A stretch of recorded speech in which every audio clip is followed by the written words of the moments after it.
अस्सलामुअलैकुम, मेरा नाम है मोहम्मद हसन राजा और आप लोग देख रहे हैं वीडियो स्टडी विद हसन। आज हम बात करेंगे CS201 के शॉर्ट लेक्चर नंबर 6 की, जो कि है इंट्रोडक्शन टू प्रोग्रामिंग।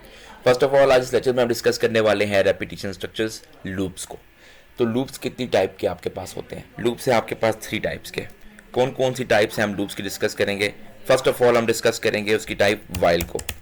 अब वाइल में आपने सबसे पहले क्या करना है, वैल्यू को इनिशियलाइज करना है। इनिशियलाइजेशन का मतलब क्या है कि वैल्यू असाइन करनी है। मैं कहता हूँ एक वेरिएबल है आई, उसको मैंने ले लिया, उसकी वैल्यू कितनी है 1, ये मैंने कर दी इनिशियलाइजेशन। इसको हम क्या कहते हैं, इनिशियलाइजेशन। देन इनिशियलाइजेशन के बाद आपने क्या करना है, कंडीशन लगानी है। वो किसके आगे लगानी है, वाइल के। आपने कहा वाइल यूज कर रहे हो, वाइल के आगे आपने ब्रैकेट में कंडीशन लगानी है। कंडीशन क्या है, मैं चाहता हूं कि जब तक i 10 ना हो जाए, मतलब i is less than equal to 10, जब तक ये कंडीशन ट्रू रहेगी वाइल की बॉडी के अंदर आके जो भी मैं लिख रहा हूं उसको एग्जीक्यूट करो। तो मैं चाहता हूं कि वो V you study with Hasan जो है इसको प्रिंट करते जब तक i जो है 1 से 10 नहीं हो जाता, मतलब जब तक ये स्टेटमेंट ट्रू रहती है। अब अगर i को 10 होना है तो मैं यहाँ पर एक इंक्रीमेंट ऑपरेटर यूज करूंगा। ये चीज़ आपने पहले नहीं पढ़ी बट अब आप पढ़ने वाले हो। फर्स्ट ऑफ ऑल आपने क्या किया, आपने वाइल के आगे कंडीशन लगाई, जो भी कंडीशन आपने यूज करनी थी वो आपने लगा दी यहाँ पर। देन उसके आगे कोई सेमीकोलन नहीं आएगा, उसकी बॉडी आएगी, बॉडी के अंदर आप सेमीकोलन डालेंगे, जैसे मैंने ये डाल दिया। अच्छा, तो आपने वाइल के अंदर कंडीशन लगा दी। जब आपने बताया कि यहाँ पे जब तक ये ट्रू रहेगा तब तक ये जो इसकी बॉडी के अंदर आ रहा है ये एग्जीक्यूट होता रहेगा रिपीटेडली। तो मैंने कहा अगर ये रिपीटेडली एग्जीक्यूट होता रहे, मैंने यहाँ पे एक इंक्रीमेंट ऑपरेटर लगाना है जो कि आई की वैल्यू को चेंज करेगा, आई प्लस प्लस, इसको क्या कहते हैं, इंक्रीमेंट ऑपरेटर। अब इंक्रीमेंट ऑपरेटर का क्या काम है कि वो वेरिएबल की वैल्यू को 1 से इंक्रीमेंट कर देगा, इंक्रीज कर देगा। अब कैसे करेगा, अगर मैंने आई प्लस प्लस लगाया मतलब आई की वैल्यू में +1, जितनी दफा भी ये आपके पास कोड एग्जीक्यूट होगा, मतलब जब तक वाइल ट्रू रहेगा, कब तक ट्रू रहेगा आप अंदाजा लगाओ। आई में है 1, आई में 1 है तो इसका मतलब यहां पर क्या है 1 is less than equal to 10, ये क्या है ट्रू। ट्रू होगा तो ये स्टेटमेंट एक दफा प्रिंट हो जाएगी और आई की वैल्यू प्लस प्लस से क्या हो जाएगी, आई प्लस 1 मतलब 1 + 1 2। अब यहां पर क्या आ गया 2 is less than equal to 10, फिर ट्रू है, फिर दोबारा एग्जीक्यूट, फिर 3, फिर 4। इसी तरह जब तक वो 10 के इक्वल नहीं हो जाएगा तब तक ये ट्रू होता रहेगा और एग्जीक्यूट होता रहेगा। मतलब है कि ये सी आउट स्टडी विद हसन जो लिखा हुआ है ये आपके पास तकरीबन 10 टाइम्स प्रिंट होगा। और अब मुझे इसको 10 टाइम लिखने की जरूरत नहीं पड़ी, तो मेरा टाइम सेविंग टेक्निक है जिनको आप लूप्स यूज करते हैं जिसकी वजह से। तो फर्स्ट ऑफ ऑल हम इसको रन करके देखते हैं ताकि हमारी आउटपुट क्लियर हो। F9 से हम इसको सबसे पहले क्या करेंगे, कंपाइल करेंगे। F9 से कंपाइल करने के बाद तो आप लोग देख सकते हैं हमारी आउटपुट आ गई है 10 times V you study with Hasan. तो ये लूप्स का काम है कि आपका टाइम सेविंग प्रोसेस है। आपने एक चीज़ को 10 टाइम्स प्रिंट करना है तो आपको वेट नहीं करना पड़ता, आप डायरेक्टली इसको एग्जीक्यूट करते हैं और आपकी वही चीज़ 10 टाइम्स, 100 टाइम्स, 1000 टाइम्स प्रिंट हो जाएगी विदाउट योर टाइम। तो अब आप देखें, फर्स्ट ऑफ ऑल अगर मैं यहाँ पे इसको 100 टाइम भी प्रिंट करना चाहता हूँ तो मैं क्या करूँगा, यहाँ पर while i is less than equal to 100 कर दूंगा तो ये 100 टाइम प्रिंट हो जाएगा। आपको आ गया। देन दूसरा टाइप ऑफ लूप क्या है आपके पास 4, तो हम इसको फर्स्ट ऑफ ऑल इरेज कर लेते हैं। वाइल के बाद क्या है आपके पास 4, सब कुछ इरेज करने के बाद आपके पास 4 में क्या होता है, सबसे पहले आप 4 यूज करोगे। 4 के अंदर ही आपकी ये क्या आ जाएगी, initialization, while i is equal to आपने 1 कर दिया।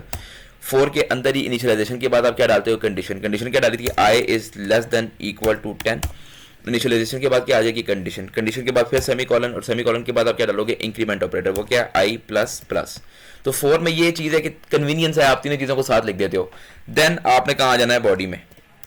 बॉडी में वो तमाम चीज़ें आनी है जो आपने एग्जीक्यूट करनी है 4 के यूज़ से। तो आपने क्या पिछली बार एग्जीक्यूट किया था, हम वही एग्जीक्यूट करते हैं, cout we you study with Hasan. Then आपने एंड में एंड ऑफ लाइन यूज़ कर लिया। अच्छा, अब आप जब इसको एग्जीक्यूट करते हैं, देखिए बहुत इजी और टाइम टेकिंग भी नहीं रहा। वाइल में आपको काफ़ी टाइम लगाना पड़ता है बट 4 में आप पहले इनिशियलाइज करते हो। मैं यहाँ पे 4 का सिंटेक्स भी लिख देता हूँ। 4 में क्या करते हो, फर्स्ट ऑफ ऑल पहले आती है आपकी इनिशियलाइजेशन जिसमें आप वैल्यू देते हो वेरिएबल को। इनिशियलाइजेशन के बाद सेमीकोलन के बाद आपकी आती है कंडीशन, और कंडीशन के बाद सेमीकोलन के बाद आपकी आती है इंक्रीमेंट या डिक्रीमेंट ऑपरेटर्स। देन ये ब्रैकेट क्लोज होगी और इसकी बॉडी आ जाएगी। अच्छा, अब आप क्या करेंगे, फर्स्ट ऑफ ऑल इसको एग्जीक्यूट करते हैं। F9 प्रेस करेंगे। F9 प्रेस करने के बाद कंपाइल होगा, ये अभी कंपाइल हो रहा है। F10 प्रेस करेंगे तो ये देखें आपकी आउटपुट जो है वो आपके सामने आ गई है कि वो 10 टाइम्स प्रिंट हो गया है। तो वाइल के अलावा आप 4 को भी यूज़ कर सकते हैं। अब एक और तरह का लूप होता है जिसको आप कहते होते हैं डू वाइल लूप। अब डू वाइल लूप जो है ना, वाइल और 4 तो आपने यूज़ कर लिया, डू वाइल लूप जो है वो थोड़ा सा डिफरेंट। रीज़न ये है कि अगर 4 में आप अंदाजा लगाएं कि मेरे पास यहाँ पर i इक्वल्स टू 1 है और यहाँ पर मैं कर लेता हूँ कि i is less than equal to 0, तो अब 1 जो है वो लेस देन इक्वल टू 0 है, नहीं है, ये स्टेटमेंट क्या है, फॉल्स है। अगर ये फॉल्स होगी तो ये मेरा लूप जो है वो कुछ भी प्रिंट नहीं करेगा, सारी बात है, कंडीशन खत्म हो जाएगी, मैंने और कुछ भी नहीं लिखा हुआ एंड कर देगा। मैं क्या करता हूँ, F9 प्रेस करता हूँ, इसको कंपाइल करता हूँ। कंपाइल करने के बाद जब हम इसको रन करते हैं तो आप देख रहे हो कोई भी आउटपुट आपके सामने नहीं आ रही। ये क्यों नहीं आ रही, क्योंकि आपके पास प्रोग्राम वैसे ही टर्मिनेट हो गया, उसमें कोई भी आउटपुट उसको नहीं मिली क्योंकि वो स्टेटमेंट ही फॉल्स थी। अगर ट्रू होती तो वो प्रिंट करता। लेकिन अगर आप डू वाइल यूज करते हो तो डू वाइल में बेशक आपके पास स्टेटमेंट आपकी फॉल्स हो, वो एक दफा उस टास्क को परफॉर्म करेगा। हम डू वाइल यूज करके देखते हैं। अब हम बात करेंगे डू वाइल लूप के बारे में। तो first of all do while loop में आपने क्या करना होता है, इनिशियलाइजेशन कैसे करेंगे आप, इंट आई जो है वो किसके इक्वल है, 1 के इक्वल है, जैसे हम पहले करते रहे। इनिशियलाइजेशन के बाद आपने क्या डालना है, बॉडी डालनी है। इसमें सबसे पहले इनिशियलाइजेशन के बाद क्या आती है, बॉडी आती है। जो आपकी कंडीशन आएगी वो वाइल आखिर में आएगा। बॉडी में आपने क्या लिखना होता है, वो तमाम चीज़ें जो आप एग्जीक्यूट करना चाहते हैं इस लूप के अंदर। क्या एग्जीक्यूट करना चाहते हैं, सी आउट लेस देन आप लिख देते हैं VU study with Hasan. Then आप क्या करते हैं, इसको क्लोज कर देते हैं, इसकी बॉडी को क्लोज कर देते हैं और एंड पे आपने क्या डाली है, कंडीशन। तो कंडीशन आपकी वाइल के आगे आएगी, इसलिए इसका नाम डू वाइल है। क्या होगी, वाइल के आगे कंडीशन आएगी। कंडीशन क्या होगी आपकी, I is less than equal to 0। ये मैंने आपको क्यों एग्जीक्यूट करवा रहा हूँ, ताकि आपको पता लगे कि आपकी बेशक डू वाइल में कंडीशन फॉल्स भी हो तब भी आपका एक दफ़ा आउटपुट आएगा, जबकि बाकी दोनों लूप में ऐसा नहीं होता। कंडीशन फॉल्स होगी तो आपकी कोई आउटपुट नहीं आएगी, यहाँ पर एक दफ़ा आएगी। क्यों, क्योंकि डू पहले है, पहले वो परफॉर्म कर देगा और बाद में जब वो देखेगा तो वो उसको पता लगेगा कि उसकी कंडीशन फॉल्स है, तो वो आगे उसको एग्जीक्यूट फर्दर नहीं करेगा। तो हम इसको चेक कर लेते हैं फर्स्ट ऑफ ऑल कंपाइल करके। तो कंपाइल करेंगे तो F9 प्रेस करेंगे सबसे पहले। F9 प्रेस करने के बाद सबसे पहले आप F9 प्रेस करेंगे। F9 प्रेस करने के बाद आप F10 प्रेस करेंगे। आप देख सकते हैं हमारे पास आउटपुट आ गई है, V U study with Hasan 1 time. हालांकि ये स्टेटमेंट जो है वो फॉल्स थी, तब भी एग्जीक्यूट हो गया। रीज़न क्या है, डू वाइल यूज़ किया। डू पहले हो जाएगा, परफॉर्म पहले कर देगा, जब कंडीशन चेक करेगा तो वो टर्मिनेट हो जाएगा क्योंकि कंडीशन फॉल्स है। ये तमाम लूप्स थे जो हमने डिस्कस करने थे आज। देन इन तमाम लूप्स की डिस्कशन के बाद हमारे पास एक और डिस्कशन है जो हमने आज करनी है इस लेक्चर में, वो है हमारे पास इनफाइनाइट लूप। इनफाइनाइट लूप का मतलब है ना ख़त्म होने वाला लूप। अगर मैं 4 को यूज़ करता हूँ तो 4 में क्या करूँगा, I is equal to 1। Then मैं क्या करूँगा, आई इज़ ग्रेटर देन 0। जब तक आई पॉजिटिव है तो वो इन्फिनिट आई पॉजिटिव होगा, आई प्लस प्लस।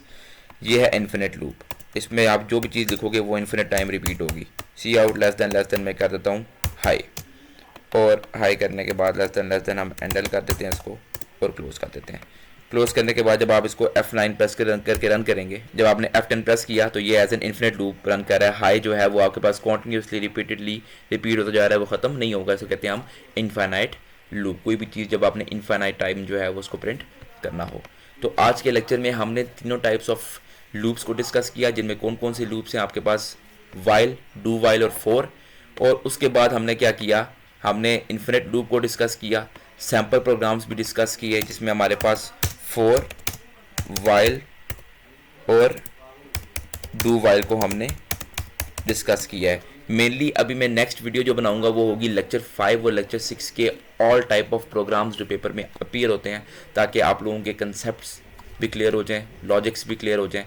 तो कंपाइलर को डाउनलोड करें और अपनी प्रैक्टिस को आज से शुरू करें। हम आपको मिलते हैं नेक्स्ट वीडियो में। ओके, अल्लाह हाफिज़।